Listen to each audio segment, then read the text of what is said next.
بسم اللہ الرحمن الرحیم الصلاة والسلام علیکہ یا رسول اللہ یا رسول اللہ وعلی آلکہ وصحابکہ یا حبیب اللہ وعلی آلکہ وصحابکہ یا سیدی حبیب اللہ الصلاة والسلام علیکہ یا نبی اللہ الصلاة والسلام علیکہ یا نبی اللہ وعلی آلکہ وصحابکہ یا نور اللہ وعلی آلکہ وصحابکہ یا نور اللہ۔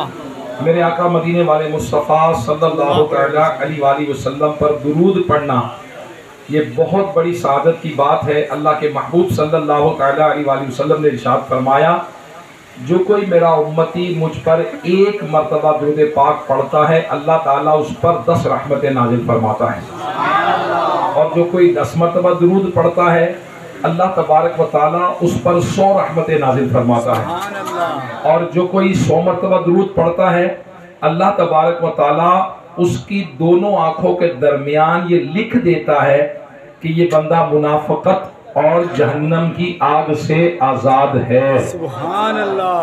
صلو علی الحبیب صلی اللہ علی محمد، توبو الی اللہ، صلو علی الحبیب صلی اللہ علی محمد۔ درود پاک پڑھتے رہیے۔ صلی اللہ محمد صلی اللہ علیہ وسلم، محمد صلی اللہ علیہ وسلم، صلی اللہ علی محمد صلی اللہ علیہ وسلم، صلی اللہ محمد صلی اللہ علیہ وسلم، صلی اللہ صلی اللہ علیہ وسلم، صلی اللہ علی محمد صلی اللہ علیہ وسلم، صلی اللہ علی محمد صلی اللہ علیہ وسلم، صلی اللہ صلی اللہ علیہ۔ اللہ تبارک و تعالیٰ قرآن مجید فرقان حمید میں ارشاد فرماتا ہے، ان اللہ و ملائکتہ یصلون علی النبی یا ایہا الذین آمنوا صلوا علیہ وسلموا تسلیما۔ بے شک اللہ تبارک و تعالیٰ اور اس کے فرشتے نبی صلی اللہ تعالیٰ علیہ وآلہ وسلم پر درود بھیجتے ہیں۔ یا ایہا الذین آمنوا، اے ایمان والو، صلو درود بھیجو، وسلموا تسلیما اور بہت بہت سلام۔ یعنی اللہ تعالیٰ اور اس کے فرشتے نبی صلی اللہ علیہ وآلہ وسلم پر درود بھیجتے ہیں۔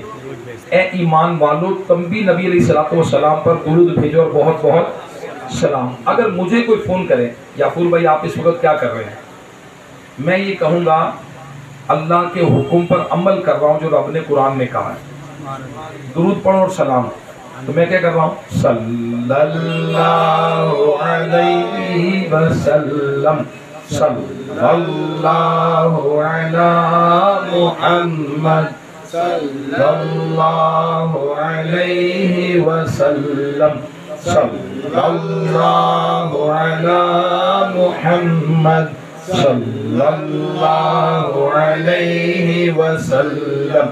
لیکن درود پاک پڑھنا یہ اللہ تعالیٰ اور اس کے رسول کا حکم ہے۔